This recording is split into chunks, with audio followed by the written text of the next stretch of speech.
Welcome दोस्तों, एके online nursing classes में आप सभी का स्वागत है। दोस्तों, अगर आप चैनल पर नए हो तो चैनल को सब्सक्राइब करो और वीडियो को लाइक करो। आज हम साइकेट्रिक की जो थेरेपी दी जाती है, जो मोस्टली यूज़ की जाती है ट्रीटमेंट के रूप में, शॉक ट्रीटमेंट के रूप में मोस्टली क्या यूज़ की जाती है, ईसीटी। उसके बारे में हम आज डिस्कशन करेंगे। ईसीटी क्या होता है, ईसीटी के किस प्रकार इसका यूज़ किया जाता है, क्या इसकी कैसे ये अपना परफॉर्मेंस करती है, किस प्रकार ये साइकेट्रिक डिसऑर्डर को रिमूव किया जाता है या उसको कैसे यूजफुल होती है ईसीटी साइकेट्रिक डिसऑर्डर, वो सभी इस क्लास में रीडिंग आउट करेंगे। तो अगर क्लास को अभी तक लाइक नहीं किया तो क्लास को लाइक जरूर करें। ईसीटी की फुल फॉर्म होती है इलेक्ट्रॉन कन्वर्जन थेरेपी। क्या फुल फॉर्म होती है? इलेक्ट्रो कन्वर्जन थेरेपी, ये ईसीटी की फुल फॉर्म होती है। तो इसके जनरल इंट्रो के बारे में बात करेंगे। ईसीटी की फुल फॉर्म क्या होती है? Electro conversion therapy. और ईसीटी को फर्स्टली किसने डिस्क्राइब किया था या फर्स्टली यूज किसने किया था? विनय सरलेटी, जो क्या थे? एक इटालियन साइकेट्रिक। कौन सी ईयर में यूज किया था? 1938 में फर्स्टली यूज किया जाता विन्नी सरलेटी के द्वारा ईसीटी को फर्स्टली यूज किया था। और इसकी फुल फॉर्म होती है इलेक्ट्रो कन्वर्जन थेरेपी। अब इसकी हम डेफिनेशन देखेंगे कि ईसीटी क्या होती है। ईसीटी किसका पार्ट है? मैंने बता दिया आपको, ये शॉक ट्रीटमेंट किसका पार्ट है? शॉक ट्रीटमेंट का पार्ट है।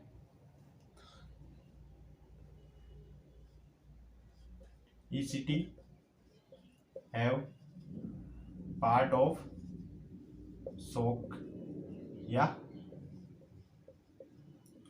Somatic treatment.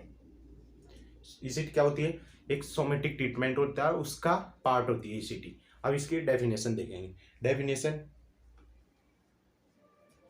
ECT have a shock therapy. क्या होती है? Shock therapy that have produce, इसमें क्या प्रोड्यूस किया जाता है? ग्रैंड माल सीजर। इसमें क्या प्रोड्यूस किया जाता है? ये इंडिकेशन किया जाता है ग्रैंड माल सीजर। ईसीटी किसका पार्ट है? शॉक थेरेपी का पार्ट होती है, जिसमें ग्रैंड माल सीजर का प्रोड्यूस किया जाता है, इंडिकेशन किया जाता है। और मोस्ट, अब ये जनरली कौन से रूट के द्वारा दी जाती है? Generally give artificial route. अभी आर्टिफिशियल रूट के द्वारा ईसीटी दी जाती है। क्या होता है आर्टिफिशियल? किस दो टाइप होते हैं वो आगे पढ़ेंगे। अभी तो ये जनरल बात थी और डेफिनेशन थी। ईसीटी किसका पार्ट है? शॉक थेरेपी का या शॉक ट्रीटमेंट का पार्ट होता है, जिसमें क्या प्रोड्यूस किया जाता है? ग्रैंड माल सीजर। एमएसएन की सीजर क्या होते हैं, ग्रैंड माल सीजर क्या होते हैं, वो अपनी सीजर वाली क्लास थी। एमएसएन प्ले लिस्ट पे जाकर एमएसएन की क्लासरूम देखो, सीजर वाली क्लास, उसको आप अच्छे से रीडिंग आउट कर लो। तो जनरली कौन सी? आर्टिफिशियल रूट के द्वारा ईसीटी दी जाती है। अब इसके पैरामीटर, अगला पॉइंट डालो, पैरामीटर ऑफ ईसीटी।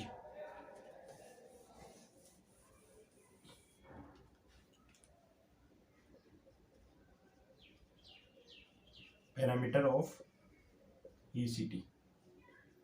तो पैरामीटर ऑफ ईसीटी में मैंने आपको जो पैरामीटर बताऊंगा वो स्टैंडर्ड बुक से लिए गए हैं।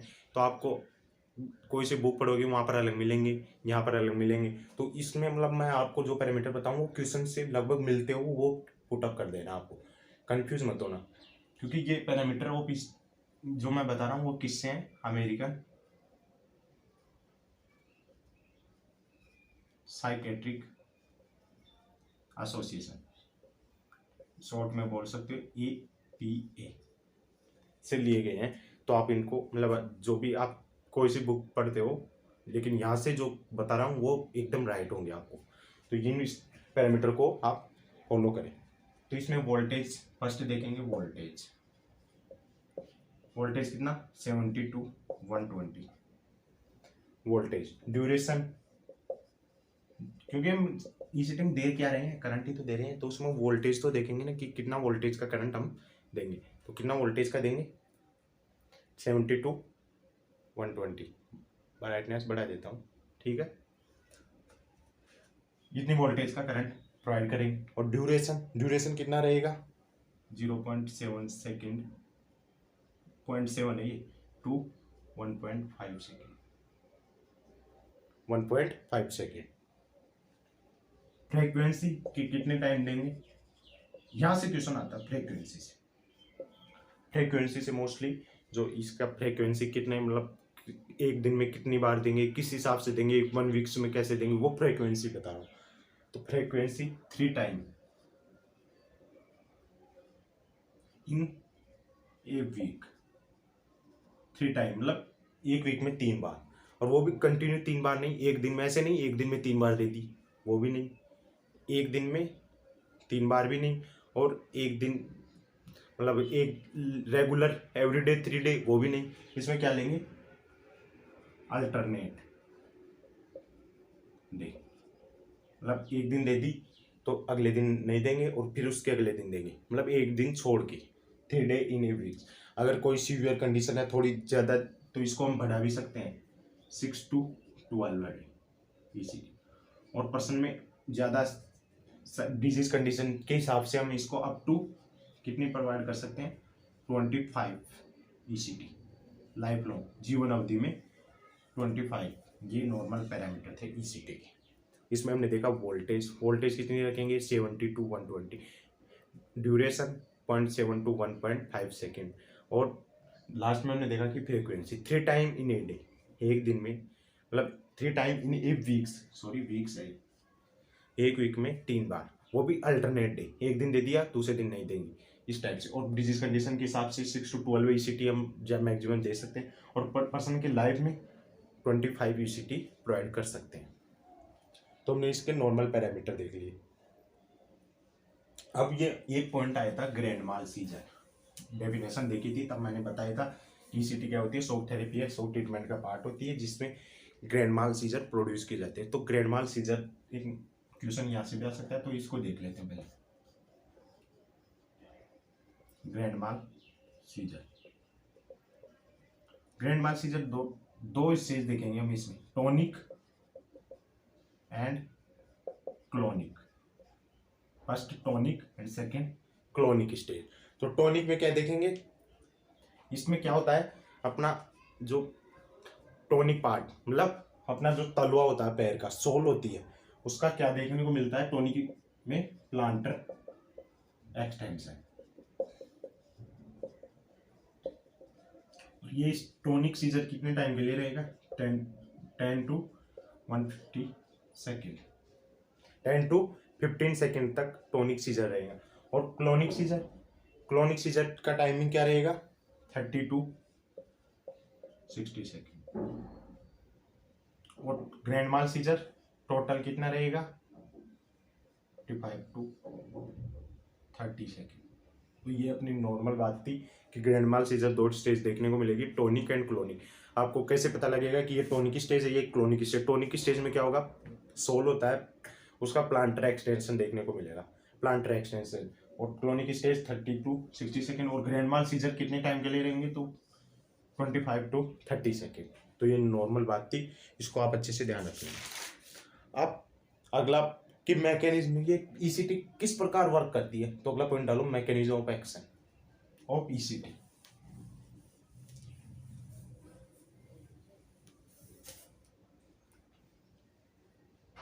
Mechanism of action of ECT. तो इसकी मैकेनिज्म ऑफ एक्शन क्या है, अननोन है। बात कुछ थ्योरीज है, उनमें से हम बायोकेमिकल थ्योरी के बारे में पढ़ेंगे, जो बताती है कि ईसीटी किस टाइप से वर्क करती है। तो इसके मैकेनिज्म ऑफ एक्शन तो अननोन है, लेकिन biochemical theory according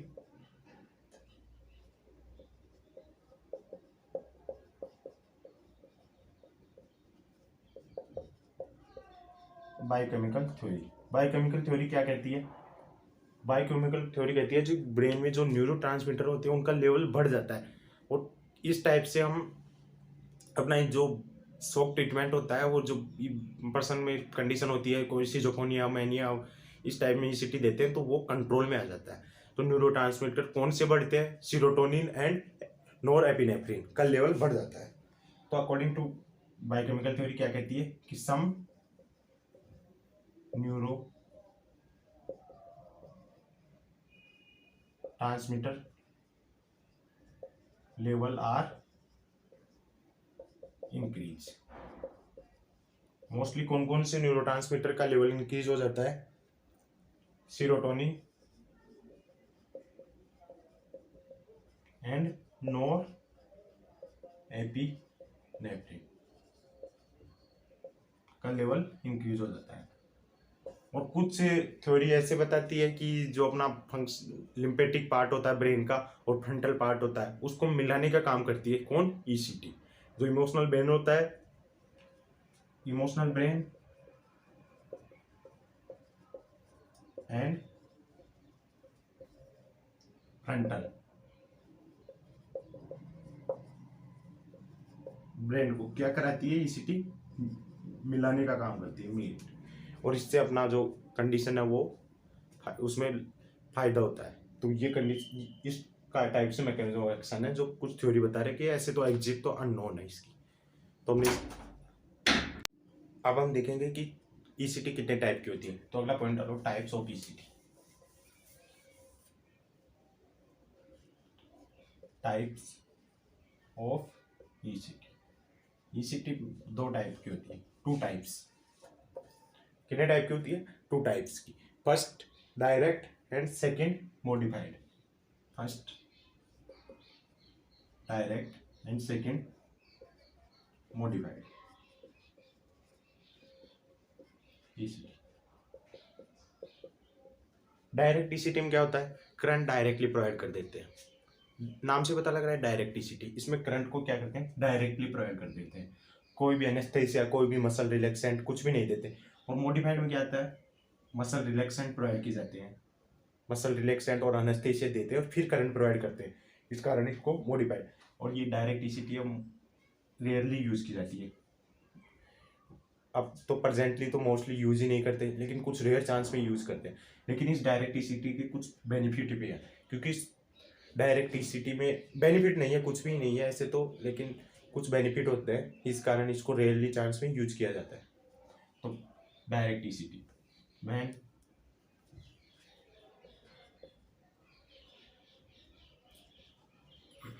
current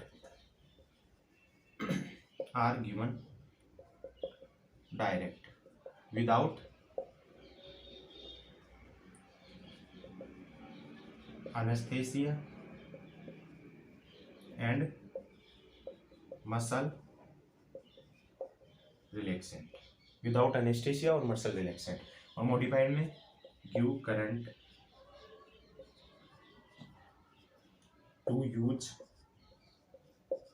muscle relaxant and anaesthesia. Muscle relaxant और एनेस्थेसिया का यूज करके करंट प्रोवाइड किया जाता है, इस कारण इसको मॉडिफाइड ईसीटी बोलते हैं। अब इसमें मसल रिलैक्सेंट और करंट प्रोवाइड करेंगे तो मसल रिलैक्सेंट और एनेस्थेसिया देंगे, किसमें? मॉडिफाइड में। यह तो मोस्टली यूज ही नहीं की जाती, इसको तो छोड़ दो आप, डायरेक्ट हो। तो मॉडिफाइड में करंट प्रोवाइड करने क्या देते हैं? मसल रिलैक्सेंट और एनेस्थेसिया। तो कौन कौन सी मसल रिलैक्सेंट, कौन कौन सी ड्रग्स देते हैं, उनकी स्टडी करेंगे हम। तो फर्स्ट डालो, फर्स्ट क्या देंगे? एट्रोपियम सल्फेट। एट्रोपियम सल्फेट सबक्यूटेनियस रूट के द्वारा। ये क्या करते हैं? इसको before 30 minutes of ECT. ECT देने से 30 मिनट पहले क्या देते हैं हम? एट्रोपियम सल्फेट। ये क्या करते हैं? बॉडी के डिक्रीज टू बॉडी सीक्रेशन होते हैं बॉडी के, उनको डाउन कर देता है, क्योंकि सीक्रेशन बढ़ेंगे तो एस्पायरेशन वाली कंडीशन हो जाएगी। तो एस्पायरेशन प्रिवेंट करने के लिए एट्रोपियम सल्फेट देते हैं। कौन से रूट के द्वारा? सबक्यूटेनियस रूट के द्वारा। और इसकी वॉल्यूम होती है 0.621 ml, 0.621 mg, sorry mg। Second sedative देंगे, कौन सा? थायोपेंटिन सल्फेट, थायोपेंटिन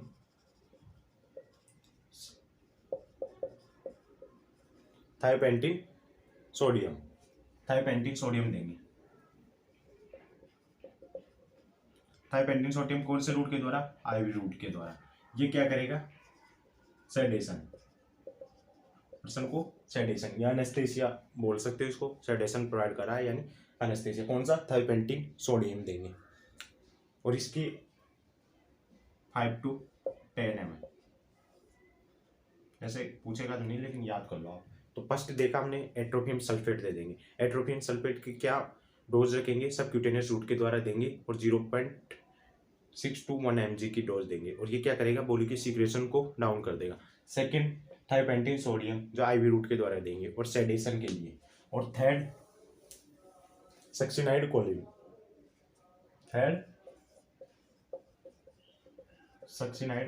कोलिन, ये क्या करता है? क्या होता है? इसको भी आईवी रूट के द्वारा देंगे और इसकी डोज रखेंगे हम 3 to 5.5। और ये मसल रिलैक्सेंट होता है, मसल रिलैक्सेंट। तो हमने टाइप ऑफ ईसीटी में पढ़ा था डायरेक्ट एंड मॉडिफाइड। डायरेक्ट का तो यूज नहीं करते क्योंकि उसमें डायरेक्ट करंट प्रोवाइड कर देते हैं कोई भी एनेस्थेसिया, जिससे बहुत ज़्यादा अबनॉर्मल कंडीशन हो जाती है, तो रियल चांसों में यूज की जाती है। और इनडायरेक्ट या मॉडिफाइड में क्या करते हैं? ईसीटी को प्रोवाइड करने के लिए, करंट प्रोवाइड करने से पहले मसल रिलैक्सेंट और एनेस्थेसिया दी जाती है। एनेस्थेसिया मसल रिलैक्सेंट में फर्स्टली कौन सा है? एट्रोपियम सल्फेट यूज किया जाता है, जो क्या करता है? एट्रोपियम सल्फेट सबक्यूटेनियस रूट के द्वारा देते हैं, और ये बॉडी के सीक्रेशन होते हैं उनको डाउन कर देता है एट्रोपियम सल्फेट। फिर हमने देखा कि जो सेडेशन होता है एनेस्थेसिया, उसमें कौन से देंगे? थायोपेंटिन सोडियम जो आईवी रूट के द्वारा दिया जाता है और उसकी 5 ml to 10 ml डोज होती है उसकी। फिर हमने मसल रिलैक्सेंट देना होगा क्योंकि हमने दे दिया उसको सेडेशन या एनेस्थेसिया दे दिया, सिर्फ बॉडी के सीक्रेशन को डाउन करने के लिए एट्रोपियम सोडियम दे दिया एट्रोपियम। और फिर उसके मसल रिलैक्सेंट देंगे हम उसको। क्या? मसल रिलैक्सेंट, मसल्स को रिलैक्स कराने के लिए मसल रिलैक्सेंट देंगे। कौन सा? सक्सिनाइड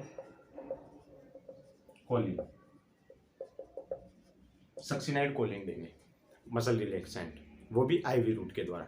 तो हमने इसके टाइप ऑफ ईसीटी और जो मतलब मॉडिफाइड में क्या क्या कौन सी डोज दी जाती है वो सभी पढ़, इनको अच्छे से पढ़ लेना आप, क्योंकि जो नर्सिंग मैनेजमेंट होगा उसमें ये बहुत इंपॉर्टेंट रोल करेंगे, उनको थ्योरेटिकल एग्जाम के लिए बहुत इंपॉर्टेंट होते हैं। अब अगला पॉइंट डालो कि वो इलेक्ट्रॉन है उनको कहाँ प्लेस करेंगे। तो according two electron placement 2 type से डिवाइड किया गया है। प्लेसमेंट ऑफ इलेक्ट्रॉन, कि इलेक्ट्रॉन का प्लेसमेंट कैसे करेंगे। इलेक्ट्रॉन के प्लेसमेंट के आधार पर 2 टाइप से डिवाइड किया गया है, यूनिलैटरल और सेकंड बायलैटरल। यूनिलैटरल में इलेक्ट्रॉन का प्लेसमेंट एक साइड में किया जाता है, यूनिलैटरल नाम से पता लग रहा है। इलेक्ट्रॉन का प्लेसमेंट कहाँ किया जाता है? 1 साइड में। और बायलैटरल में इलेक्ट्रॉन का प्लेसमेंट बोथ साइड। तो ये तो 2 टाइप हो गए। अब बात आ रही है कि इलेक्ट्रॉन का प्लेसमेंट तो कर दी के आधार पर 2 टाइप कर दिया, लेकिन इलेक्ट्रॉन का प्लेसमेंट करेंगे कहाँ?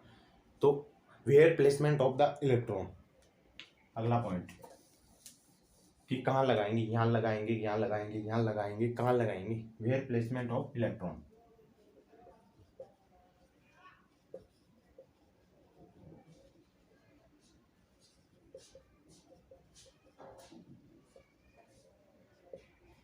इलेक्ट्रॉन का प्लेसमेंट कहाँ करेंगे? एक इमेजिनरी लाइन बनाएंगे, कहाँ से? Outer canthus of eye, eye का आउटर कैंथस है यहाँ से, और ट्रगस ऑफ ईयर यहाँ, ये है ट्रगस ऑफ ईयर। मैं बताता हूँ आपको, ये पार्ट है ट्रगस ऑफ ईयर। यहाँ से इमेजिनरी प्लेन बनाएंगे, लाइन बनाएंगे यहाँ से, आउटर कैंथस ऑफ द आई और ट्रगस ऑफ द यहाँ ईयर। इमेजिनरी प्लेन लाइन बना दी, एक इमेजिनरी लाइन बनाएंगे कहाँ से, आउटर कैंथस ऑफ आई और ट्रगस ऑफ ईयर। ये पार्ट यहाँ पर ट्रगस है, ये बाहर निकला हुआ है, ये ट्रगस ऑफ ईयर बोलते हैं। और इनके मिड पॉइंट पे लाइन, मिड पॉइंट से अपॉन कितनी ऊपर, 2.524 सेंटीमीटर, यानी 1 to 2 1.5 इंच ऊपर। यहाँ से ये आउटर कैंथस ऑफ द आई और टर्गस ऑफ द ईयर, यहाँ से इमेजिनरी लाइन बनाएंगे, और यहाँ से मिड पॉइंट, ये मिड पॉइंट है, मान लो ये मिड पॉइंट है, यहाँ से अपॉन कितनी 2.5 सेंटीमीटर, यानी 1 से 1.5 इंच ऊपर। यहाँ पर इलेक्ट्रॉन का प्लेसमेंट करेंगे। तो where placement of the ear, तो ये इसको मैं आपको लिखा देता हूँ, make a imaginary line between outer canthus of eye का आउटर कैंथस, ये वाला देख लो, outer canthus of eye and tragus of ear का tragus part. Mid point to upon mid point से ऊपर, फिर हम दोनों का मिड पॉइंट ले लेंगे, और मिड पॉइंट से ऊपर कितना 2.524 सेंटीमीटर, यानी 1 to 1.5 इंच। यहाँ पर फिर इलेक्ट्रॉन का प्लेसमेंट करते हैं, वेयर प्लेसमेंट ऑफ इलेक्ट्रॉन। तो ये जो अपना टॉपिक था वेयर प्लेसमेंट, ये एक सब टाइप था, उसको हमने क्लियर कर लिया। अब अगला पॉइंट कि जो ईसीटी का यूज कहाँ करेंगे, कहाँ पर इसका कॉन्ट्रा इंडिकेशन होंगे, कहाँ पर इसका मतलब यूज नहीं कर सकते, और क्या क्या इसके कॉम्प्लिकेशन है, तो वो पॉइंट हम रीडिंग आउट करेंगे। तो फर्स्ट पॉइंट हम देखेंगे, यूज ऑफ ईसीटी या इंडिकेशन ऑफ ईसीटी। इंडिकेशन में आपको ऑप्शन में कुछ भी पॉइंट दे रहे हो, कुछ भी दे रखा है, लेकिन आपको अगर दे रखा है कि सीवियर या मेजर डिप्रेशन, तो सभी पॉइंटों को छोड़ दो और इसको टिक कर दो, क्योंकि मोस्टली सीवियर या मेजर डिप्रेशन में क्या दिया जाता है, ईसीटी दी जाती है। तो फर्स्ट तो ये देख लो, इसमें यूज की जाती है, ऐसे बहुत है लेकिन मैं इंपॉर्टेंट बताऊंगा। सिजोफ्रेनिया वाला पेशेंट है, मेनिया थिंकिंग डिसऑर्डर है, और कुछ बाइपोलर डिसऑर्डर, बहुत सारे हैं, लेकिन अगर आपको सीवियर मेजर डिप्रेशन दे रखा है तो इसको टिक कर देना, ये सबसे इम्पोर्टेंट है, इसमें डीसीटी दी जाती है। अब सेकंड, ऐसे तो बहुत है, लिखाऊंगा तो एक दिन में तो पूरी नहीं बता पाऊंगा, तो इसको मैं इम्पोर्टेंट बता दी। अब कॉन्ट्रा इंडिकेशन कि कहाँ पर ईसीटी का यूज नहीं करना, Contra indication of ECT, Contra indication of ECT, कहाँ पर ईसीटी का यूज नहीं करना। अगर पर्सन है कोई, उसका आईसीपी बढ़ा हुआ है, इंट्राक्रैनियल प्रेशर बढ़ा हुआ है, तो ईसीटी नहीं देना है। एंड कितनी भी सीवियर कंडीशन हो जाए, अगर increase ICP not given ECT. अगर कुछ हार्ट डिजीज है तो भी ईसीटी नहीं देना, हार्ट डिजीज में भी ईसीटी प्रोवाइड नहीं करेंगे। कौन सी, अगर सेरेब्रो वेस्कुलर एक्सीडेंट, अगर सेरेब्रोवेस्कुलर एक्सीडेंट है तो भी ईसीटी नहीं देना। हार्ट डिजीज में कौन सी, एक्यूट मायोकार्डियल कोई सी भी डिजीज आएगा, इन्फेक्शन हो, तो उस कंडीशन में हमें ईसीटी नहीं देना है। ऑस्टियोपोरोसिस,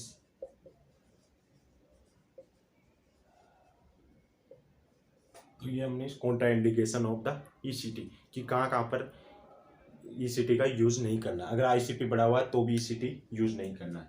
अब इसके कॉम्प्लिकेशन या साइड इफेक्ट।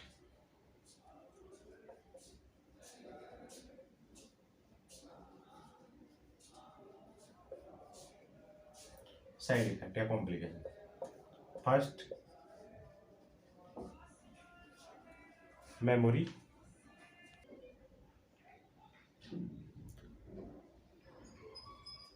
लॉस। और मेमोरी लॉस भी कौन सी, अपनी temporary memory.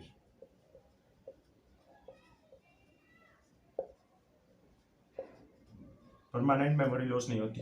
Confusion, electrical shock लगाया, कंफ्यूज तो होएगा ही शॉक लगने के बाद। टंग बाइट भी देखा जा सकता है, टंग बाइट वाली कंडीशन भी। तो ये कुछ साइड इफेक्ट थे। अब इसका मैनेजमेंट कि नर्स की क्या रिस्पॉन्सिबिलिटी होती है ड्यूरिंग ईसीटी। तो इसमें ईसीटी से पहले pre ECT management, during ECT management और आफ्टर ईसीटी मैनेजमेंट, ये 3 स्टेज होती है। उसमें नर्स की क्या क्या रिस्पॉन्सिबिलिटी वो रीडिंग आउट करेंगे।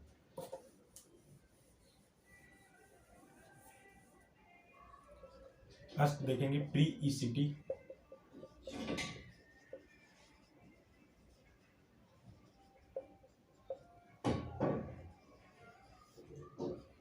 प्री ईसीटी मैनेजमेंट, ईसीटी से पहले। तो इसमें क्या होगा, कंप्लीट, कि मैं आपको बता ही देता हूँ इसमें क्या लिखूंगा, कि उसका फिजिकल एग्जामिनेशन, पर्सन का फिजिकल एग्जामिनेशन कंप्लीट होना चाहिए। पर्सन को ईसीटी के बारे में पूरी चीज़ बता देनी चाहिए कि इसकी कॉम्प्लिकेशन है, ये साइड इफेक्ट है, इसमें ये चीज़ें हैं, सारे प्रोसीजर पेशेंट को समझा देना चाहिए। कुछ भी सर्जरी हो उससे पहले पेशेंट को पूरा प्रोसीजर समझा देना चाहिए, ताकि कुछ भी रेस्पॉन्सिबिलिटी हो तो उसका खुद जिम्मेदार हो। ये consent of the patient, patient की सहमति से ही ईसीटी करनी चाहिए, ऐसे ही नहीं कर देनी चाहिए।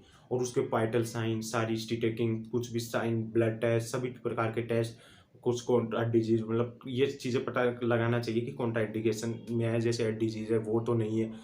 तो ये सभी काम नर्सिंग का प्री ईसीटी मैनेजमेंट में आ जाएगा। Second, during ECT management.